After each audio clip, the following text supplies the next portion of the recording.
Hello student, मैं आपका दोस्त अंकित मॉडर्न हिस्ट्री की इस क्लास में आपका स्वागत करता हूं स्टूडेंट। तो आज हम पढ़ने जा रहे हैं role of governor general, constitutional and political development.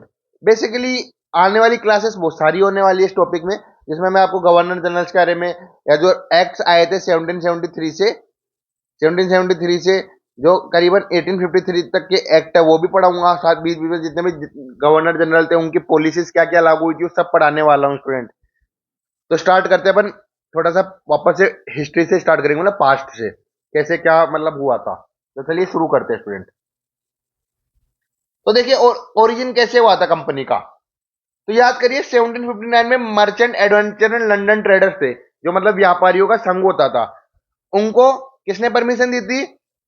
1600 में क्वीन एलिजाबेथ ने रॉयल चार्टर किया था कि तुम ईस्ट में जाके अपना बिजनेस कर सकते हो, व्यापार कर सकते हो।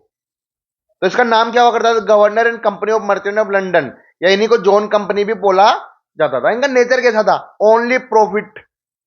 जॉइंट स्टॉक कंपनी होती है, शेयर होल्डर्स होते हैं, पैसे डालते हैं और उनका मोटिव क्या होता है? ओनली प्रॉफिट कमाना, पैसा कमाना। तो आप जानते हो तो ये पूरी कंपनी इंडिया में आई थी, ये कंसोलिडेट करने के लिए कभी नहीं आई थी, कॉन्क्वेस्ट करने के लिए नहीं आई थी। ये ओनली बिजनेस करने के लिए आई थी, व्यापार करने के लिए आई थी। वो तो इनको जब अपॉर्चुनिटी मिली कि देखा कि इंडिया की हालत तो खराब है ना, मुगल्स कमजोर हो रहे हैं, आपस में जो राज्य थे वो आपस में लड़ रहे हैं, तो उसका फायदा उठाने उन्होंने धीरे धीरे कब्जा करना स्टार्ट किया। और आप ऑलरेडी ये चीजें मैं पढ़ा चुका हूं आपको। अब इसका ओरिजिन कैसे होता था? तो दो टाइप के लोग होते थे, court of proprietor and court of directors. Company के जितने भी शेयर होल्डर होते थे वो तो मेजर डिसीजन लेते थे, और जो कोर्ट ऑफ डायरेक्टर ओनली 24 थे। कितने थे? 24, जो एक्चुअल डिसीजन मेकिंग बॉडी मानी जाती थी कोर्ट ऑफ डायरेक्टर्स को। अब इनके डिफरेंस बता देता हूं आपको स्टूडेंट्स में। अब देखिए, कोर्ट ऑफ डायरेक्टर में बता दिए 24 होते थे, और court of property all share holder of the company, जितने भी शेयर होल्डर है कंपनी के वो सब लोग। और कोर्ट ऑफ डायरेक्टर 24 डायरेक्टर्स थे। Eligibility only share holder with large share value, है ना। कोर्ट ऑफ डायरेक्टर में कौन थे? ओनली शेयर होल्डर विथ, क्योंकि सबसे ज्यादा शेयर वैल्यू किंग होती थी कोर्ट ऑफ डायरेक्टर्स की। एक क्वालिफाइंग अमाउंट होता था, वो इलेक्शन भी लड़ सकते थे। कौन? कोर्ट ऑफ डायरेक्टर इलेक्शन भी लड़ सकते थे। और जिनके पास 500 पाउंड से ज्यादा शेयर होंगे वो वोट कर सकते हैं, और 1000 पाउंड से ज्यादा होंगे वो इलेक्शन लड़ सकते हैं। और 500 से कम होंगे तो उनको इतनी कोई वैल्यू नहीं मिलती थी। इनका मेन रोल क्या था? Executive authority and real decision making body थी कोर्ट ऑफ डायरेक्टर की, डिसीजन मेकिंग बॉडी। ये ओवरसाइट एंड अप्रूवल बॉडी थी ओनली, इतनी इंपॉर्टेंट नहीं थी। ये पूरे डे टू डे एडमिनिस्ट्रेशन देखते थे। समझ में स्टूडेंट ये आपको? चलिए आगे। अब ये चीजें ऑलरेडी मैं आपको पढ़ा चुका हूं, तो मैं थोड़ा जल्दी पढ़ाऊंगा, तो आप थोड़ा समझना स्टूडेंट। सेम चीजें रिपीट होने वाली है। तो हमको पता है कैप्टन विलियम हॉकिंस 1608 में कहां गए थे? जहांगीर के कोर्ट में गए थे ट्रेडिंग राइट्स के लिए, जो अनसक्सेसफुल रहे थे। याद है स्टूडेंट 1608? काफी टाइम तक कैप्टन विलियम हॉकिंस डिटेल में पढ़ाया हुआ है मैंने। उसके बाद कैप्टन थॉमस बेस 1612 में, जिन्होंने पोर्तुगीज को बैटल ऑफ स्वाली में हराया था सूरत के पास, और मुगल का कॉन्फिडेंस जीता था यहां से। बैटल ऑफ स्वाली याद करिए स्टूडेंट 1612 में, याद आई? ओके। सर थॉमस रोज 1615 में, ये एम्बेसडर थे जो जहांगीर के कोर्ट में गए थे परमानेंट फैक्ट्री राइट्स के लिए सूरत में। उनको फैक्ट्री खोलनी थी, पहली फैक्ट्री सूरत में ही खोली थी इन्होंने। याद आया स्टूडेंट सब कुछ? ये सारे कुछ पढ़ा चुका हूं मैं, इसलिए इतना डिटेल में नहीं बता रहा हूं मैं। फिर धीरे धीरे इन्होंने अपना एस्टेब्लिशमेंट और एक्सपेंशन करना लगा 1615 से 1756 तक का टाइम पीरियड। तो उन्होंने फैक्ट्रीज बनाई, ट्रेडिंग बेसेस बनाए सूरत में, मद्रास, बॉम्बे, कलकत्ता के अंदर। डिफरेंट ऑफिशियल और गवर्नर अपॉइंट हुए कोर्ट ऑफ डायरेक्टर की तरफ से अलग अलग, जैसे बॉम्बे का गवर्नर अलग है, मद्रास का गवर्नर अलग है, सूरत का गवर्नर अलग है।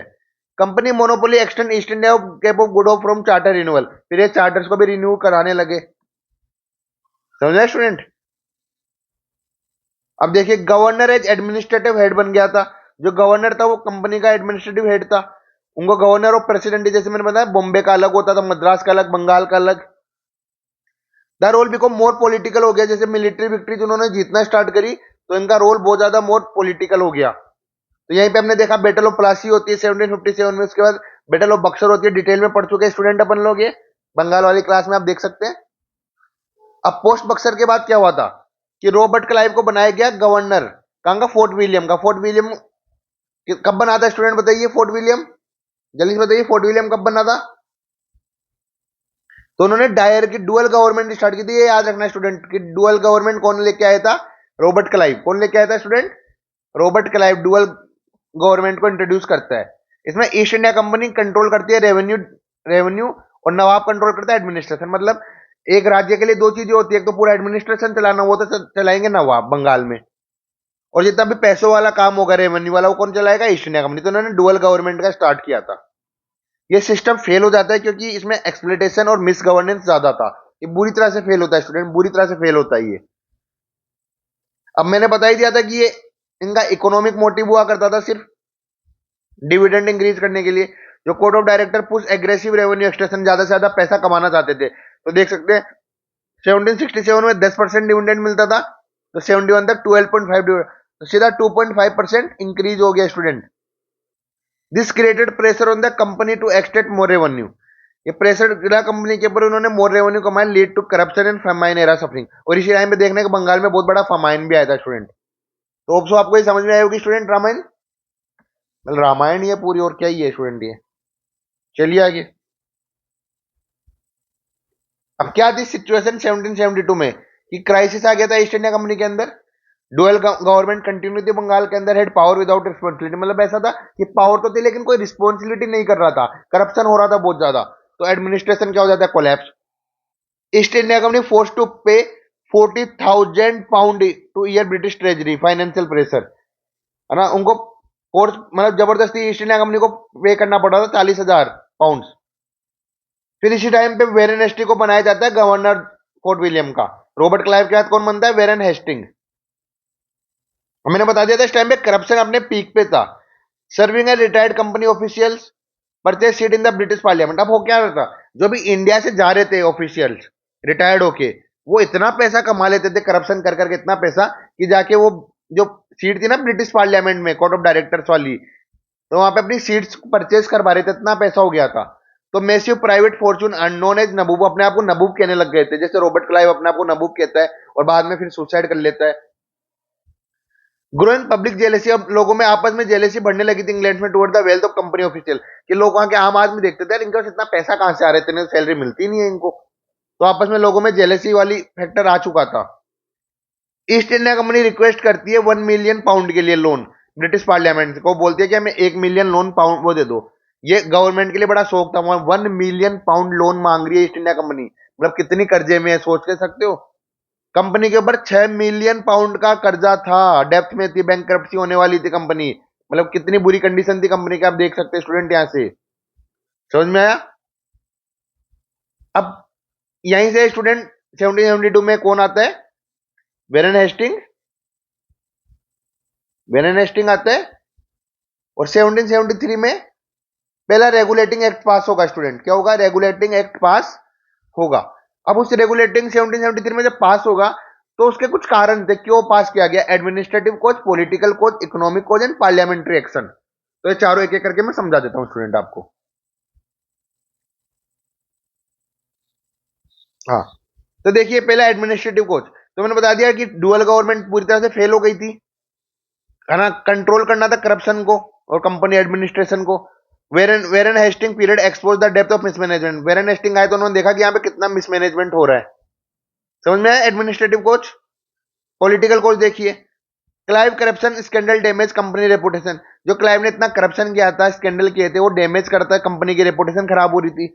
New नबू bridge company official bank influence people and media angry. वहां के पीपल और मीडिया एंग्री हो रहे थे इंग्लैंड के अंदर। East India Company interference British parliament through bribery and पेट्रोनज।